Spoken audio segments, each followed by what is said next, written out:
Lamar Jackson. Getty Images. Baltimore, with each poor play on offense, each 3-and-out by the Ravens' struggling offense during Sunday's 23-17 AFC wildcard loss to the Chargers at M&T. The Ravens managed 3 first downs in the first half, and Lamar Jackson, their dynamic rookie quarterback, was 2 of 8 for 17 yards, with an interception and 2 fumbles, sparking speculation. Baltimore coach John Harbaugh might look to Flacco, the veteran incumbent, before rookie Jackson took over and went 6-1 to end the regular season, to attempt a second-half rescue. But Harbaugh kept trotting Jackson out there and kept getting the same results, until a frantic fourth-quarter rally made things interesting. The Ravens didn't record their first down of the second half until 8 minutes remained in the fourth quarter. Yes, it was that bad. Yet Jackson played on. Clearly, Harbaugh's decision to not bench Jackson was as much about the franchise's future with him as it was about trying to win Sunday's game.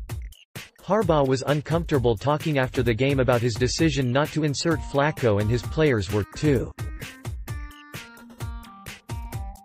When Jackson ran onto the field and into the huddle with the Ravens trailing 20-3 early in the fourth quarter, the Baltimore fans booed, which infuriated Ravens cornerback Jimmy Smith, who yelled to those sitting behind the team's bench, "How do you think we got here?" They turned their backs on him, and that got under my skin a little bit, Smith said.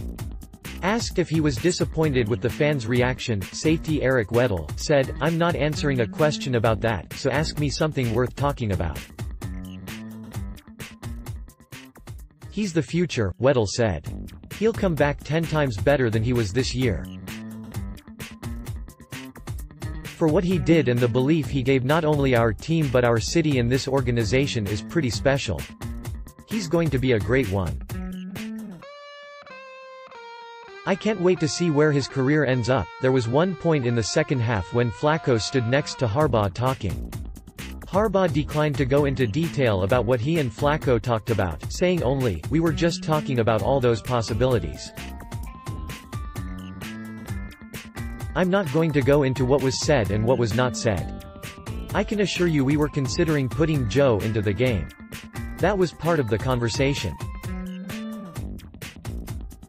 Everybody was on the same page, including Joe." Flacco, asked if he thought he should have played, said, No, you can't even go there, man. I thought Lamar did a great job of just hanging in there. He gave us a chance at the end." For his part, Jackson was stand-up afterward, taking all the blame. "I feel like I played poorly," he said. "I feel like there were a lot of things I could have done to put us in a better position. I didn't play my game at all." Flacco said he talked to Jackson a little bit during the game, trying to help. "Everyone was talking to him, and I told him, hey, just tell everybody to shut up at some point," Flacco said. "I just told him, listen, finish strong. At some point you're going to be proud of how you finished no matter what happens.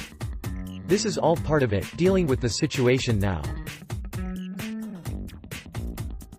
It's still a game, so go out there and do what you can to get us back in it." That's exactly what Jackson did, throwing for 2 touchdowns and most of the 194 yards he threw for in the game on 14 of 29 passing.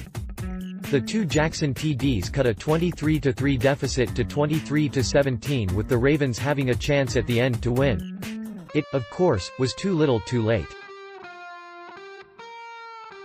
"We have to move on now," Jackson said. "We have to get ready for next year.